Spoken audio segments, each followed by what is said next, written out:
Halo dan selamat datang di Innovation. Saya pembawa acara Anda, Lynn Ploufmeyer, dan terima kasih telah bergabung. Malam ini kami membawakan 3 kisah tentang orang-orang yang membuat dunia menjadi sedikit lebih baik melalui gerakan, pendidikan, dan tindakan kemurahan hati yang luar biasa. Pertama, berita utama kami.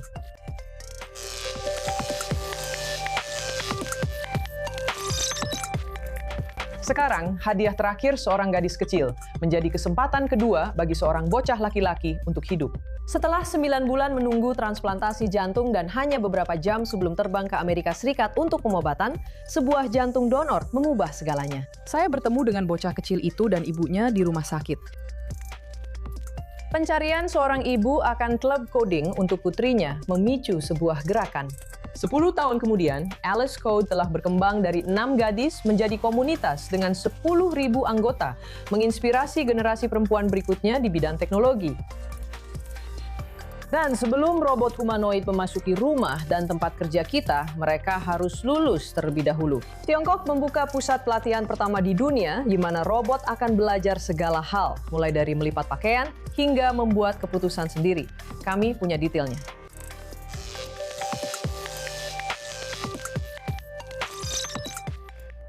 Sekarang, mempelajari keterampilan baru biasanya membutuhkan seseorang yang berdiri di samping Anda, menunjukkan apa yang Anda lakukan salah. Tapi bagaimana jika pelatih itu ada di dalam ponsel Anda? Sebuah startup asal Israel sedang mengembangkan AI untuk gerakan fisik yang mengubah ponsel pintar Anda menjadi pelatih real-time, menganalisis setiap gerakan jongkok, peregangan atau ayunan, dan membetulkan Anda bahkan sebelum Anda menyelesaikan gerakannya. Jadi untuk informasi lebih lanjut, saya ingin menyambut Aurel Regev, pendiri Sparta, ke studio. Selamat datang di studio, Aurel. Terima kasih sudah mengundang saya. Tentu saja, dan selamat ulang tahun karena hari ini adalah ulang tahunmu. Kamu berusia 28 tahun. Jadi benar-benar bukti nyata bahwa negara ini memang negara startup. Karena seseorang semuda kamu sudah memiliki startup sendiri. Jadi, selamat untukmu. Dan kami ingin memulai dengan memperkenalkan elemen baru dalam acara ini. Ini disebut The Pitch, di mana kami meminta orang-orang yang baru saja mendirikan startup untuk mempresentasikan startup mereka kepada kami dalam waktu 60 detik. Jadi, kapanpun kamu siap, silakan mulai. Apa yang dilakukan startupmu? Tentu saja. Pada dasarnya, cara termudah menjelaskan Sparta adalah melalui momen yang pasti pernah kita alami. Ketika kamu belajar keterampilan fisik baru, entah itu olahraga atau gerakan tari, pasti ada seseorang yang mengawasi dan memberitahumu, jangan lakukan seperti ini, lakukan seperti itu. Dan kecerdasan manusia yang luar biasa itu sekarang kami letakkan di perangkat semua orang, di ponselmu. Jadi misalnya, jika kamu melakukan squat, AI bisa memberitahumu secara real time apakah kamu sudah turun cukup rendah, apakah punggungmu sudah benar-benar lurus. Dan kemampuan untuk melakukan ini secara real time adalah kemajuan teknologi yang sangat besar. Karena berbeda dengan AI seperti ChatGPT, ini tidak berada di server di California. Ini ada di ruangan bersamamu, terpasang di ponselmu. Dan itulah AI fisik. Ini adalah domain dalam AI yang membantu kita mencapai sesuatu di dunia nyata, bukan hanya di dunia virtual. Dan aplikasimu memastikan bahwa AI sedang mengevaluasi aku saat aku melakukan gerakan dan mengkoreksi aku ketika aku melakukannya dengan salah. Jadi ceritakan bagaimana startup ini, bagaimana ide ini bisa terwujud. Tentu saja, saya selalu terobsesi dengan mesin yang bisa memahami hal-hal yang sangat-sangat rumit di dunia nyata. Dan itu sebenarnya dimulai saat saya bertugas di AT200, di mana ada banyak data yang harus dipahami di dunia nyata. Dan lalu, saya menjadi anggota pendiri startup AI, Descartes, di sini di Israel, dan sekarang di Sparta. Di setiap pengalaman itu, pada dasarnya, kami membuat mesin memahami apa yang terjadi di dunia sekitar kita. Dan satu aspek lain dari ini adalah pengalaman saya sebagai atlet kompetitif. Setiap keterampilan yang pernah saya pelajari membutuhkan begitu banyak usaha. Dan sebenarnya ketika saya cedera, saya bisa menggunakan aplikasi saya sendiri. Saya bisa menggunakan Sparta untuk benar-benar pulih dari cedera saya. Untuk ini, saya menganggap Sparta sebagai Duolingo untuk kesehatan. Dan untuk siapa sebenarnya ini? Jadi maksudmu, oke, saya mengembangkannya setelah cedera saya. Jadi kamu ingin memberikannya kepada orang-orang yang sedang dalam masa pemulihan dari cedera, atau ini juga untuk audiens yang lebih luas? Ini untuk orang-orang yang sedang pulih dari cedera. Dan ini juga untuk siapa saja yang perlu mempelajari keterampilan fisik. Karena ketika kamu cedera, mengangkat tangan lagi bisa menjadi keterampilan baru bagimu. Tapi, kamu juga bisa menjadi seorang atlet kompetitif seperti para pengguna kami yang ingin mempelajari keterampilan yang sangat tingkat lanjut. Dan kamu juga bisa belajar memainkan alat musik, dan kamu juga bisa belajar menari dengan gaya tertentu yang belum pernah kamu pelajari sebelumnya. Jadi apapun yang ingin kita capai dengan tubuh kita di kehidupan nyata akan sangat cocok untuk dicapai dengan Sparta. Dan kamu sudah membicarakan tentang AI fisik. Jadi itu pada dasarnya adalah AI yang kamu bawa ke ranah fisik. Bagaimana menurutmu perkembangan AI fisik dalam 5-10 tahun ke depan? Itu pertanyaan yang bagus. Untuk memahami jawaban dari pertanyaan ini, kita harus memahami apa yang menghambat kemajuan AI fisik saat ini. Dan ini sangat berkaitan dengan komputasi dan pemahaman tentang betapa kompleksnya dunia di sekitar kita. Karena misalnya, yang telah kita lihat pada model bahasa besar dalam beberapa tahun terakhir adalah pemahaman bahasa. Dan setiap bahasa umumnya hanya memiliki 20-30 huruf. Tetapi setiap tubuh misalnya terlihat sangat berbeda.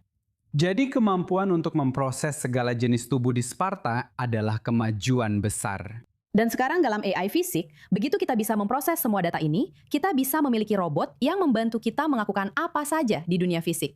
Jadi, kita bisa memiliki robot yang membantu orang lanjut usia menyeberang jalan. Kita bisa memiliki robot yang mencuci piring kita dan juga robot yang menunjukkan kepada kita seperti apa gerakan squat yang benar. Wah, itu ide yang sangat menarik dan kami tidak sabar untuk mengikuti perkembangan Anda dan melihat bagaimana kemajuan Anda. Aurel Regev, pendiri Sparta, terima kasih telah bersama kami hari ini. Terima kasih banyak. Sekarang hadiah terakhir dari seorang gadis kecil menjadi kesempatan kedua bagi seorang bocah laki-laki untuk hidup. Setelah menunggu selama 9 bulan untuk transplantasi jantung, Rafael yang berusia 3 tahun diselamatkan oleh jantung yang didonorkan oleh Saba yang berusia 6 tahun dari Kfar Qasim. Hanya beberapa saat sebelum Rafael yang berusia 3 tahun dijadwalkan berangkat ke Amerika Serikat dalam pencarian putus asa untuk mendapatkan jantung donor, keluarganya menerima telepon yang selama ini mereka doakan. Saya bertemu dengan Rafael dan ibunya hanya 3 bulan setelah transplantasinya dan mendengar bagaimana keputusan tanpa pamrih dari sebuah keluarga Arab mengubah hidup seorang anak laki-laki Yahudi dari Yerusalem. Hari ini kami membawakan Anda sebuah kisah yang sangat menghangatkan hati. Ini adalah kisah tentang Rafael. Dia baru berusia 2,5 tahun ketika dia dirawat di sini, di Petah Tikva, di rumah sakit anak Schneider dengan penyakit jantung langka. Dan dia tinggal di sini serta di unit perawatan intensif selama 9 bulan menunggu transplantasi jantung. Sekarang gadis kecil kami yang bernama Saba sayangnya kehilangan nyawanya ketika dia baru berusia 6 tahun. Dan keluarganya memutuskan untuk mendonorkan jantungnya kepada Rafael. Ceritakan sedikit tentang Rafael dan kasusnya. Kami sebenarnya sudah bertemu dengan Rafael ketika dia masih bayi. Dia memiliki cacat jantung bawaan yang kami perbaiki dengan operasi dan kateterisasi. Tetapi fungsi jantungnya menurun dan dia harus dirawat kembali beberapa kali untuk mendapatkan obat melalui infus guna mendukung kerja jantungnya. Namun akhirnya kira-kira setahun yang lalu dia dirawat inap. Dia mengalami gagal jantung yang parah. Dia tidak makan, berat badannya tidak bertambah. Dia tampak lebih pucat. Dia muntah dan kami menghubungkannya ke alat yang dipasang di lehernya. Dan setelah beberapa hari ke Berlin Heart, yaitu jantung buatan yang pada bayi kecil sebenarnya berada di luar tubuh. Dan dia menunggu hampir 9 bulan untuk donor jantung. Yang terjadi seperti yang Anda katakan sekitar 3 bulan yang lalu. Dan sejak itu kondisinya cukup baik. Kita bisa melihat mesin itu bekerja di Juman kecil, yang berusia 2,5 tahun dan menderita kondisi yang sama seperti Rafael. Dia telah berada di rumah sakit ini menunggu donor jantung sejak usianya baru 11 bulan. Berlin Heart adalah pompa jantung mekanis yang sementara mengambil alih kerja jantung yang gagal, menjaga anak-anak seperti Juman dan Rafael tetap hidup saat mereka menunggu transplantasi jantung. Dan awalnya tidaklah sulit. Awalnya itu sulit baginya. Dia tidak mengerti kenapa ada selang yang terhubung ke tubuhnya dan koper itu. Dan dia harus pergi kemana-mana dengan koper ini. Tapi perlahan, dia menyadari bahwa sebenarnya itulah yang melindungi jantungnya. Dan mereka sedang menunggu transplantasi jantung. Dia memeluknya, membungkusnya. Dia benar-benar mengerti bahwa itu sebenarnya melindunginya. Saat dia tidur, dia harus menghubungkannya ke charger setiap kali. Dan saat dia berjalan-jalan, alat itu punya baterai yang hanya bertahan 3 jam. Jadi dia bilang ke aku, "Bu, aku butuh baterai baru. Aku harus mengisi dayanya." Saat dia mau tidur, dia bertanya padaku, "Bu, sudah kamu sambungkan ke charger belum?" Dia benar-benar sadar akan itu dan terus memeriksa apakah semuanya baik-baik saja, bahwa alatnya tidak berbunyi. Aku selalu memperhatikannya, memastikan semuanya benar-benar baik-baik saja. Ketika kita melihat Rafael, seberapa besar perubahan kondisi Rafael antara sebelum dan sesudah operasi? Oke, pertanyaannya yang bagus. Ada perbedaan besar sebelum jantung buatan. Dia mengalami gagal jantung berat. Dia tidak makan, dia muntah-muntah, dia pucat. Dia tidak bisa bangun dari tempat tidur ini. Dan setelah dia pulih dari pemasangan Berlin Heart, dia menjadi lebih kuat. Dia menjadi lebih aktif bergerak. Dia mendapatkan kembali kekuatannya. Dia tumbuh lebih tinggi. Dia menjadi lebih besar. Nafsu makannya kembali. Dan kami mengetahui bahwa dia adalah anak laki-laki yang sangat lucu, ceria, menyenangkan, sangat pintar dan cerdas. Dia suka bicara dengan semua orang, sangat suka mengobrol, dan sangat komunikatif. Dulu aku sering datang ke Rabah Shatan Avon, anak itu. Banyak yang telah berubah dalam dirinya. Dia adalah anak yang aktif. Tiba-tiba, dia ingin menebus semua waktu yang dia habiskan dengan mesin yang menempel padanya. Tiba-tiba, dia ingin lepas bebas, melakukan segala hal yang dulu tidak bisa dia lakukan, dan melompat. Dia memang anak yang aktif. Kamu bisa melihat bahwa tiba-tiba vitalitas dan kegembiraannya telah kembali. Apakah mungkin karena pengobatan modern sekarang anak-anak seperti Rafael mendapat kesempatan untuk hidup kembali? Ya, tentu saja. Jadi model mesin jantung ini, Berlin Heart, adalah model terbaru. Yang lama lebih besar, hampir tidak punya daya tahan baterai. Yang ini punya beberapa jam daya tahan dan memungkinkan anak itu berjalan-jalan, memulihkan diri, mendapatkan kekuatannya kembali, dan melakukan fisioterapi. Jadi jelas semuanya tentang teknologi. Dan bagi keluarga Rafael, teknologi inilah yang telah mengembalikan hidup anak kecil ini.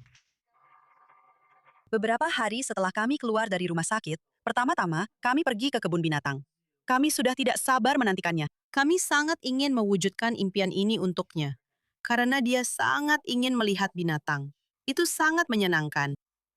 Tragedi yang dialami satu keluarga menjadi harapan bagi keluarga lain. Ketika Saba yang berusia 6 tahun dari Kfar Qasim kehilangan nyawanya. Dia menemani ayah dan saudara perempuannya dalam perjalanan kerja sekaligus liburan singkat ke Eilat. Suatu hari, dia tertawa dan menikmati waktunya di promenade. Namun, keesokan harinya, segalanya berubah. Ketika ayahnya membangunkannya, dia tidak merespons. Dia diterbangkan ke pusat medis Soroka, di mana para dokter menemukan bahwa ada kelemahan bawaan pada pembuluh darah di otaknya yang pecah, menyebabkan pendarahan hebat. 2 hari kemudian, dia dinyatakan meninggal dunia.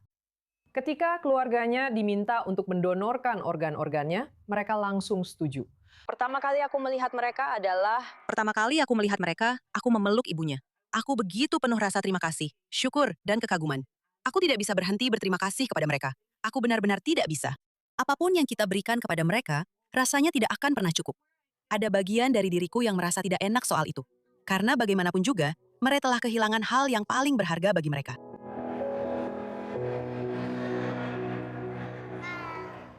Sebuah kisah yang sangat mengharukan, bahkan membuat hatiku yang dingin seperti orang Belanda ini ikut merasakan sesuatu. Sekarang beralih ke topik lain. 10 tahun yang lalu, seorang ibu memulai klub coding untuk putrinya setelah kesulitan menemukan klub di mana putrinya merasa diterima. Hari ini, kelompok kecil yang beranggotakan 6 gadis itu telah berkembang menjadi komunitas dengan 10.000 anggota, membantu membentuk generasi perempuan berikutnya di bidang teknologi. Sekarang, saat AI mengubah cara teknologi dibangun, para lulusan pertama bekerja di industri teknologi Israel kembali sebagai mentor, sementara anggota termuda sudah mulai membuat aplikasi berbasis AI. Jadi untuk informasi lebih lanjut, saya sekarang ditemani oleh pendiri Nastya, Nastya Ochakovsky, maaf saya harus mengucapkannya dengan benar, dan oleh Galia Doner. Anda sekarang adalah salah satu instruktur di Alice Code. Jadi pertama, Nastya, mari kita mulai dengan Anda karena Anda adalah pendiri inisiatif ini. Mengapa Anda memulainya? Saya memulai karena putri saya Saya sangat bersemangat di bidang teknologi. Saya seorang insinyur perangkat lunak dan saya pikir sangat menarik dan keren untuk menciptakan, untuk membuat sesuatu. Dan teknologi adalah salah satu alat yang sangat kuat yang bisa membantumu melakukan hal ini. Dan saya ingin dia juga merasakan hal yang sama dan menciptakan sesuatu. Dan saya mengundangnya ke salah satu kelas ilmu komputer. Dan dia berkata, "Bu, tahu nggak, mereka semua laki-laki dan mereka jauh lebih tua dariku, dan aku nggak mau. Dan kamu tahu, aku mengerti perasaannya, tapi aku tidak menerima jawaban itu. Jadi itulah kenapa aku bilang padanya, oke, bawa 5 temanmu. Ayo mulai kelas komputer di rumah." Dan ini benar-benar berubah menjadi komunitas besar dengan 10.000 anggota yang membawaku padamu, Galia, karena kamu juga datang ke Alice Code saat kamu berusia 9 tahun. Iya, sekarang kamu hampir 17 tahun dan kamu salah satu instruktur di sana. Jadi ceritakan pengalamanmu di Alice Code. Jadi pada awalnya aku benar-benar kekurangan informasi. Aku bahkan tidak tahu cara mencari di Google, sesuatu yang sesederhana itu. Lalu di Alice Code aku belajar banyak sekali, baik memperkaya kosakataku maupun membangun kepercayaan diriku sendiri, fondasiku sendiri. Tentu saja hal-hal yang berhubungan dengan teknologi, bahasa pemrograman baru, dan sebagainya. Dan untukmu, Nastia, ayo kita bicara tentang AI, karena jelas itu akan mengubah programmu. 10 tahun yang lalu, semuanya terlihat sangat berbeda dibandingkan sekarang. Di mana kamu melihat perubahan dalam programmu? Apakah sekarang lebih berfokus pada AI, atau inti dasarnya masih tetap pemrograman? Ya, sebenarnya sebagian besar relawan kami adalah software engineer seperti saya. Jadi itulah sebabnya semua program kami sangat terhubung dengan apa yang terjadi di industri. Jadi kami mulai masuk ke bidang AI dan pembelajaran mesin beberapa tahun yang lalu. Dan saat ChatGPT muncul, kami juga mulai bekerja dengan yang paling muda agar mereka bisa memahaminya. Dari sudut pandang saya, ini seperti alat tambahan yang bisa kamu gunakan. Bukan, kami tidak membagi materinya, kami juga tidak mengubahnya sepenuhnya. Kamu tetap perlu berpikir kritis untuk memecahkan masalah. Kamu perlu kreativitas, kamu perlu kerjasama tim, kamu perlu kepemimpinan, ya. Dan hal-hal ini tidak akan berubah, ya. Jadi itulah mengapa AI bagi kami adalah alat tambahan yang dapat memperkuat keterampilan teknologi kamu. Dan kami memang belajar, tapi itu tidak membagi silabus ya sama sekali. Dan kamu lihat sendiri, benar-benar untuk para perempuan yang masuk ke program itu, kamu bisa lihat mereka berkembang di bidang ini dan tumbuh menjadi pemrogram perangkat lunak atau masuk ke bidang teknologi. Ide utama kami adalah memberikan mereka dasar-dasar profesional sehingga mereka bisa memutuskan apa yang ingin mereka lakukan dengan itu. Oke, saya rasa dalam 5 atau 10 tahun ke depan tidak akan ada profesi yang tidak menggunakan teknologi. Kamu memang perlu memahami teknologi, dan kamu bisa menjadi pencipta teknologi atau pengguna teknologi. Kami ingin para gadis ini menjadi pencipta. Itulah sebabnya mereka ikut dalam kompetisi. Mereka masuk ke dunia industri, mereka masuk ke dunia akademik, dan mereka juga bisa menunjukkan karya-karya mereka. Dan Galia, untukmu pertanyaan terakhir. Kamu hampir 17 tahun, kamu sangat pintar. Saat ini kamu akan masuk kelas 12 di bidang fisika dan cyber. Dan kamu adalah seorang guru di Alice Code. Jadi kamu akan melakukan hal-hal hebat, aku juga yakin. Jadi, bagaimana kamu melihat dirimu di masa depan? Apa yang kamu inginkan? Apa yang ingin kamu jadi saat dewasa nanti? Jadi, aku ingin bekerja di bidang yang berhubungan dengan dunia teknologi saat aku dewasa nanti. Itu benar-benar dunia yang luar biasa. Dan kalau AI dan semua teknologi berubah, jadi aku benar-benar tidak tahu. Tapi untuk sekarang, mungkin menjadi software engineer dan melakukan apa yang aku ingin lakukan. Seperti sekarang ini, apa yang sedang aku lakukan. Ini benar-benar luar biasa, karena Alice Code dan hal-hal yang aku pelajari dari sini. Ya, luar biasa. Ini adalah inisiatif yang luar biasa. Jadi, terima kasih kepada kalian berdua sudah datang ke studio dan berbicara kepada kami tentang hal ini. Nastia Ochakovsky, kamu adalah pendirinya, dan Galia Donner, kamu adalah instruktur di Alice Code. Terima kasih sudah bersama saya. Terima kasih banyak.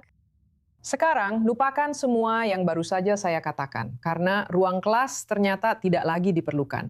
Siswa terbaru di Tiongkok adalah robot. Bulan ini, lebih dari 100 humanoid akan mulai berlatih di Akademi Robot pertama di dunia, di mana mereka akan mempelajari tugas-tugas dunia nyata sambil menghasilkan jutaan titik data untuk melatih generasi AI berikutnya. Nicole Cerek melaporkan. Minggir dulu Harvard dan MIT. Tiongkok membuka sekolah baru di mana para siswanya tidak membutuhkan kopi, tidak perlu perpanjangan waktu tugas. Bahkan, mereka tidak membutuhkan detak jantung. Ya, Tiongkok kini membuka sekolah pelatihan robot humanoid pertama di dunia. Sekolah ini dibuka bulan ini di Shanghai, di mana para robot pada dasarnya belajar dan dipersiapkan untuk pekerjaan nyata. Lebih dari 100 robot humanoid dari lebih dari selusin perusahaan berbeda ikut ambil bagian. Ini bukan hanya pelatihan dari satu produsen atau satu model saja. Kita sedang membicarakan robot dengan berbagai ukuran, kemampuan, dan model yang berbeda. Semuanya dalam satu ruang kelas. Kurikulumnya dimulai dari dasar-dasar. Ada 45 keterampilan dasar yang disebut atomic skills, seperti menggenggam, mengambil sesuatu, meletakkannya, dan memindahkan benda-benda. Pada dasarnya, kamu bisa menyebutnya sebagai taman kanak-kanak untuk robot. Sekarang, sebelum mereka bisa menjalankan pabrik atau membantu di rumah sakit, mereka harus membuktikan bahwa mereka benar-benar bisa mengambil sesuatu tanpa menjatuhkannya. Sekarang, setelah mereka mempelajari itu, mereka lanjut ke sekitar 10 tugas kerja yang lebih luas, seperti melipat pakaian, memindahkan peralatan, bekerja di berbagai tempat mulai dari pariwisata, rumah, hingga pabrik.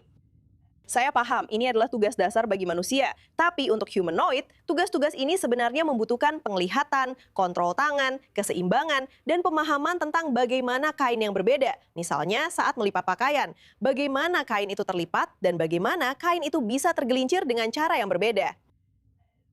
Dan kadang-kadang sekolah mengatakan bahwa robot-robot ini akan berlatih gerakan yang sama hingga 600 kali dalam satu hari. Dan ini bukan hanya soal berlatih dan mempelajari gerakannya, tapi sebenarnya tentang mengumpulkan data. Menurut pihak sekolah, mereka akan menghasilkan sekitar 50.000 titik data setiap hari. Dan ini adalah informasi yang bisa diambil dan dibagikan dengan perusahaan lain untuk membantu mengidentifikasi apa yang berhasil di berbagai model robot dan benar-benar melatih mesin-mesin masa depan dengan lebih cepat. Dan ini penting karena robot humanoid sebenarnya memiliki masalah data yang besar. Tidak seperti chatbot yang bisa menggunakan internet untuk mengumpulkan data dan belajar lebih cepat. Robot membutuhkan pengalaman fisik di dunia nyata. Dan itulah yang akan didapatkan oleh robot-robot ini di sekolah. Tujuannya adalah untuk menciptakan semacam otak super bersama bagi semua robot ini. Pada dasarnya, pelajaran yang dipelajari oleh satu mesin bisa membantu semua mesin lainnya. Dan itulah yang sedang dipelajari oleh 100 robot humanoid ini di sekolah sekarang. Mereka mulai dari hal-hal dasar, tapi kita akan lihat kemana mereka akan berkembang dari situ. Dan saya ingin mengatakan, bagi siapapun yang khawatir robot akan segera mengambil alih pekerjaan manusia, Anda bisa sedikit bernapas lega karena mereka harus lulus dulu. Dan kita tetap di Tiongkok, karena Tiongkok telah mencapai tonggak penting dalam ambisi luar angkasanya. Untuk pertama kalinya, negara tersebut berhasil mengambil kembali dan menggunakan kembali pendorong roket, mengambil langkah lain untuk menantang SpaceX dalam perlombaan membuat penerbangan luar angkasa menjadi lebih murah dan lebih sering. Jadi sekarang saya ditemani oleh koresponden i24 News, Jody Nettle. Hai Jody, terima kasih sudah bergabung dengan saya hari ini. Tentu saja, kapan saja. Jadi, ceritakan tentang roket yang dapat digunakan kembali ini, karena ini pasti menjadi perubahan besar bagi industri luar angkasa. Ya, benar sekali. Jadi secara tradisional, roket hanya digunakan sekali. Roket diluncurkan, lalu terbakar di atmosfer atau jatuh kembali ke bumi. Dan kemudian kamu harus menggunakan yang benar-benar baru. Itu sangat boros dan jelas mahal. Itu seperti menerbangkan pesawat sekali saja, lalu membuangnya setelah itu. Jadi SpaceX membuktikan bahwa kamu sebenarnya bisa menggunakan kembali booster ini. Dan mereka telah melakukannya dengan sangat sukses, yang secara dramatis memangkas biaya peluncuran ke luar angkasa. Sekarang Tiongkok juga telah mengambil langkah itu. Dan sekarang mereka memang belum melakukan misi orbit penuh seperti Falcon 9 milik SpaceX, tapi mereka sudah melakukan sesuatu yang serupa. Dan ini membuktikan bahwa teknologi ini semakin banyak digunakan dan pasti akan mengubah industri ini secara besar-besaran. Tapi di mana posisi Tiongkok dalam persaingan dengan Amerika dan SpaceX? Jadi, SpaceX itu berbeda. Itu adalah perusahaan swasta. Tujuannya adalah membuat perjalanan ke luar angkasa menjadi lebih mudah dan rutin, seperti naik pesawat terbang. Dan mereka sudah meluncurkan lebih banyak roket daripada perusahaan lain sebelumnya, serta secara rutin menerbangkan astronot ke stasiun luar angkasa internasional. Jadi ini benar-benar berbeda dengan model Tiongkok yang dipimpin oleh pemerintah dan mereka fokus pada penemuan serta prestis. Selama 2 dekade terakhir, mereka sebenarnya telah meluncurkan stasiun luar angkasa mereka sendiri kerana mereka tidak diterima di stasiun internasional. Tapi mereka telah melakukan banyak hal keren, seperti membawa kembali sampel dari bulan dari sisi jauh bulan yang belum pernah dilakukan siapapun sebelumnya. Dan mereka bahkan menargetkan untuk menempatkan astronot di bulan paling lambat pada tahun 2030. Tapi kamu tahu, jika dibandingkan dengan SpaceX, ini agak berbeda. Mereka sebenarnya tidak benar-benar bersaing, tapi aku akan bilang bahwa mereka saling mendorong untuk melakukan lebih banyak hal. Dan Jepang juga pantas disebutkan. Jepang telah menjadi pemimpin dalam rekayasa presisi dan memainkan peran kunci dalam program luar angkasa Artemis milik NASA. Ya, pasti akan sangat menarik untuk melihat siapa yang akan menjadi pemenang dalam perlombaan luar angkasa ini. Jody Nettle, terima kasih sudah bersama saya hari ini. Terima kasih, Lynn. Sekarang, saat robot mulai mengambil peran yang berhadapan langsung dengan konsumen, seperti yang sudah kita bahas sebelumnya, salah satu tantangan terbesarnya adalah membuat interaksi terasa alami.